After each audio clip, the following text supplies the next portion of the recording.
d'une part, sur le premier confinement, je vous réponds, cette idée d'avoir économisé 60 000 morts, vous n'avez pas dit le chiffre, heureusement, parce qu'en fait, elle a été retoquée, mais de partout. Et donc, c'est complètement faux, vous n'avez rien économisé. L'autre chose, c'est sur la séquence temporelle. On a la chance à Marseille de ne pas avoir que Didier Raoult. On a l'ensemble de l'IHU. Vous devriez venir et rougir de honte en voyant ce qui s'y passe, en voyant les staffs et le niveau des gens. Il y a des épidémiologies, il n'y a pas que Didier, hein. Il y a un monde fou, qui travaille comme des malades. C'est le plus grand centre, en fait, en termes de rayonnement intellectuel en Europe actuellement. Et juste, venez voir le nombre de séquenceurs qui séquencent des génomes toute la journée, le nombre de c'est un argument d'autorité aussi, etc. C'est juste absolument incroyable. Et que vous ayez un problème d'ego ou un problème de jalousie, ou que plein de gens aient des problèmes à la SPILF de jalousie vis-à-vis de ça. Je sais pas, j'ai un ego comme tout le monde. Mais ça devrait vous devriez vous sortir de ça et regarder la réalité de ce qui s'est publié, etc.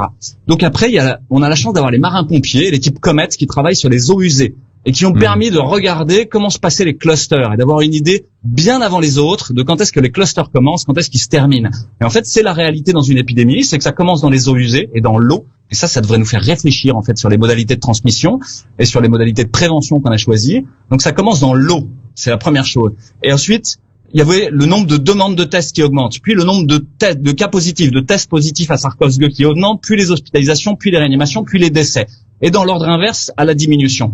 Et ben vous savez quoi? Comet a découvert qu'en fait, 15 jours avant le confinement, déjà ça commençait à baisser.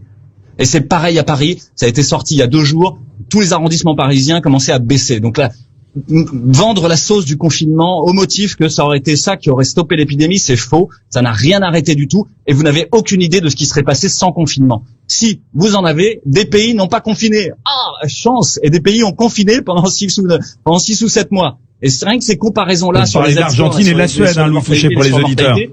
Voilà. Doivent vous dire, le confinement est une mesure absurde, idiote, qui n'a jamais été fait dans l'histoire. Et rien que ça devrait vous faire réfléchir pourquoi les humains avant n'y avaient pas pensé. Parce que c'était une connerie.